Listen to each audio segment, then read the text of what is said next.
તો પાટણમાં વહેલી સવારથી જ વરસાદી માહોલ જામ્યો છે। ધોધમાર વરસાદ પાટણમાં વરસ્યો છે, જેના કારણે ઠેર ઠેર પાણી ભરાયા હતા।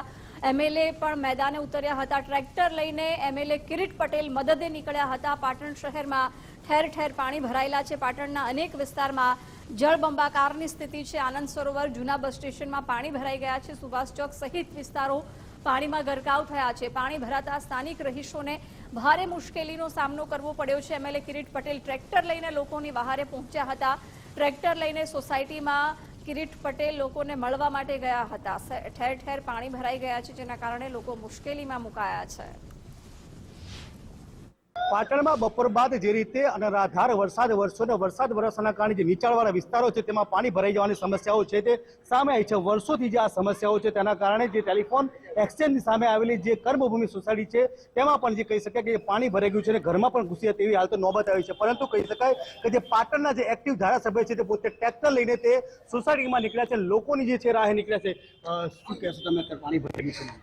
પાટણની કર્મભૂમિ સોસાયટી, ટેલિફોન એક્સચેન્જ બાજુની સોસાયટીઓ, રામપાર્ક સોસાયટી હોય, રેલવે ઘરનારું હોય કે જૂનું બસ સ્ટેશન હોય, નવું બસ સ્ટેશન હાલ જે ચાલુ છે, આ તમામ જગ્યાએ માત્ર 1 કે 1.5 ઇંચ વરસાદની અંદર પાણી ભરાવાની સમસ્યાઓના ફોન અમારા ઉપર આવ્યા છે।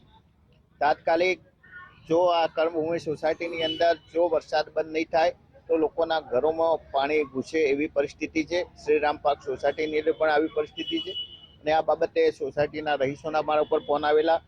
મેં એમને કહેલું કે તમે આ જવાબદારી નગરપાલિકાની છે, ચીફ ઓફિસરને ફોન કરો, પણ એઓના કહેવા મુજબ ચીફ ઓફિસર કોઈના ફોન ઉપાડતા નથી। એટલે મેં કલેક્ટરશ્રીનો નંબર આપેલો, આરડીસી જોડે પણ વાત કરેલી અને ઝડપીમાં ઝડપી નિકાલ થાય આના માટે શું કરવું જોઈએ આ માટે ડિઝાસ્ટર અને કલેક્ટરશ્રીને મેં રજૂઆત કરી છે।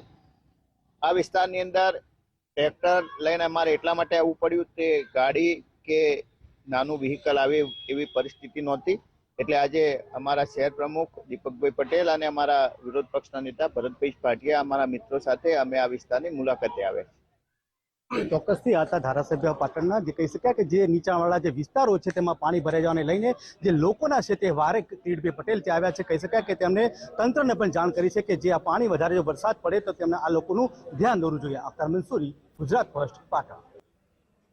સાતલપુરના ગ્રામ્ય વિસ્તારમાં ધોધમાર વરસાદ વરસ્યો છે। વારાહી પંથકમાં ભારે પવન સાથે ધોધમાર વરસાદની શરૂઆત થઈ હતી। વારાહી, લખાપુરા, લોખાંતર સહિતના ગ્રામ્ય પંથકમાં ભારે વરસાદ વરસ્યો છે। ભારે વરસાદને કારણે વાતાવરણમાં પણ ઠંડક પ્રસરી છે, પરંતુ ઠેર ઠેર પાણી ભરાઈ જવાને કારણે લોકોને ભારે હાલાકીનો સામનો કરવો પડ્યો છે। રાહદારીઓ તેમજ વાહન ચાલકો મુશ્કેલીમાં મુકાયા હતા। સાંતલપુર સહિત ગ્રામ્ય પંથકમાં ભારે વરસાદ વરસ્યો છે। વારાહી, લખાપુર અને ગોખાંતર સહિતના ગ્રામ્ય પંથકમાં ભારે વરસાદને કારણે પાણી ભરાયા હતા, જેના કારણે લોકો મુશ્કેલીમાં મુકાયા છે।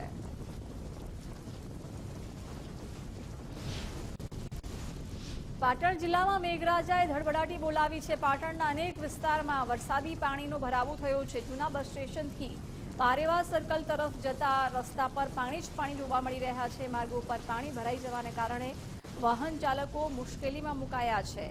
આજે વહેલી સવારથી જ પાટણમાં ભારે વરસાદ વરસ્યો, જેના કારણે ઠેર ઠેર પાણી ભરાઈ ગયા છે। હવામાન વિભાગની આગાહીને લીધે જ સવારથી જે વાતાવરણ દોડાયું હતું ને બપોર બાદ એકાએક વરસાદ વરસ્યો છે। હું મારા પાછળના દ્રશ્ય બતાવવાની કોશિશ કરીશ કે પાટણના જે મુખ્ય જે માર્ગો છે તે કહી શકાય કે જે પાણીના અંદર ગરકાવ થઈ ચૂક્યા છે। પાણીના કારણે જે અહીંથી નીકળતા જે વાહન ચાલકો છે તે પાણીના કારણે અહીંથી મુશ્કેલી વેઠી રહ્યા છે। કહી શકાય કે જે તમે દેખી શકો છો કે જે ઢીકસણથી જેટલા પાણી જે છે જે આ માર્ગો પર ભરાયા છે, માર્ગોના કારણે જે અહીંથી રહેતા જે રાહદારીઓ છે, જે નીકળતા રાહદારીઓ છે, રહેતા જે રહેણાંક લોકો છે તે લોકો પાણીના કારણે પારાવાર મુશ્કેલી વેઠી રહ્યા છે। હજી પણ તમને હું દ્રશ્ય બતાવવા માંગીશ કે જે ગાડી છે ઊભી છે, તમે દેખી શકો છો તેના ટાયરો પણ ડૂબી ચૂક્યા છે અને ગાડી બંધ થઈ ચૂકી છે। તેના જ કારણે જે પાણી છે તે પાણીના વધારે ફ્લો હોવાના કારણે જે વરસાદ વરસી રહ્યો છે અને તેના લીધે આ ગાડી છે તે બંધ પડી ગઈ છે અને જે પાણી ભરવાના કારણે અહીંયાથી નીકળતા જે વિદ્યાર્થીઓ છે, જે રહેણાંક લોકો છે, તે જે વાહન ચાલકો છે તે લોકો હાલ તો પાણી ભરવાના કારણે મુશ્કેલી વેઠી રહ્યા છે। અખ્તર મંસૂરી,